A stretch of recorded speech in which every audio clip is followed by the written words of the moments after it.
Welcome to Fashion Friday. And what I wanted to talk about today for Fashion Friday is our hair.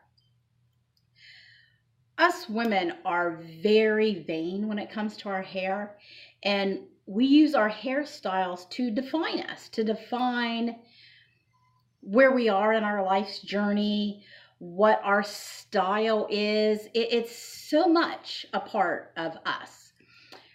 But when you're obese and you have hormonal issues, a lot of us with that battle alopecia, which I have battled my whole life. But I battled it even before even before I got weight issues, because my alopecia is stress induced. So there's been points in time in my life when the whole top of my head, you could see my scalp. There was no way for me to hide it or cover it up. So I got very much into scarves and hats. The amount of scarves and hats that I own is unbelievable. And even now that my hair is fuller and looking healthy, I still wear them just because I can rock a hat. I look cute in a hat.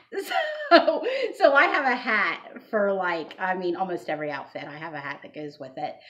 So normally if I'm leaving this house, I tend to have a hat on. But I've had a couple people comment this week on my hair and how full and beautiful and thick. And yes, I love my hair, but I know what it's like to battle it to make it look this way. My hair is still relatively thin for how it actually appears to you guys. And that's tricks of the cut and tricks of blow drying I hang upside down and blow dry my hair. And then all my hair in here is cut at different lengths. So I've got short layers intermixed with longer layers, which gives it texture and volume, and blowing it upside down, then spraying it and then flipping it back up and just smoothing the outside makes it look like I have a lot more hair than I do. And I'm not even a year into my journey, so I'm just finishing it up, my 10th month, and my hair has improved. So even though it's thin, it's at least like full coverage, where I don't have a thinner area on top and thick at the bottom, which is normally how I get the horseshoe. So at least now it's completely even all across my head, even though it's thin.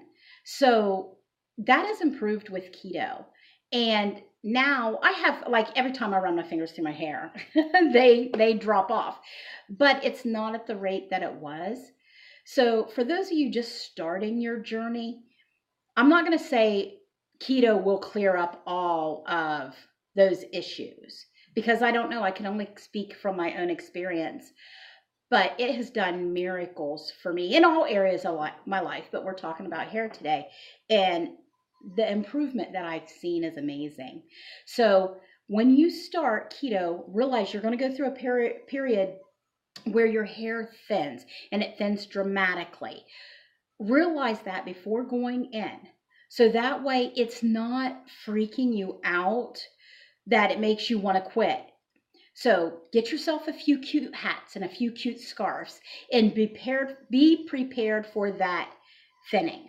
Because like I said, mine, there was no way to cover it. From here up, I'd have a piece of hair here and a piece of hair there. It was that thin that I had more scalp showing that you could see hairs. And in the right sunlight, when the sun hit it, when I went outside, I looked shiny top bald. You couldn't see any hairs at all. So be prepared for that. But once that thinning phase passes, my hair came back in thicker and stronger and healthier than it's ever been in my whole adult life.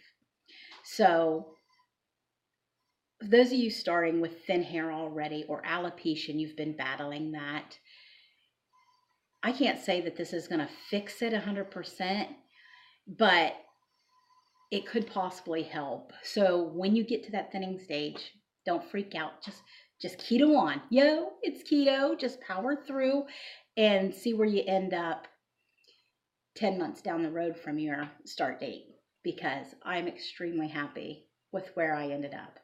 Absolutely love my hair. So It's not as thick as most. That's why I don't braid my hair, because my braid is so tiny, because it compresses all those and it actually shows how thin it is.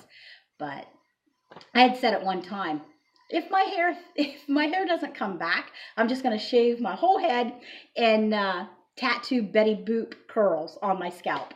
That was my plan for when my hair eventually just gave up, fell off my head, and decided not to come back anymore.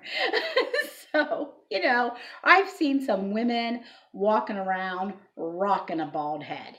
So when you get to that point that it's decided it's not going to stay there, just rock that.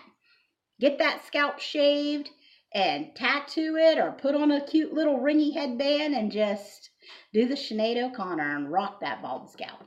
But anyways, guys, I'll let you go and I will talk to you tomorrow. You all have a great day. Blessings.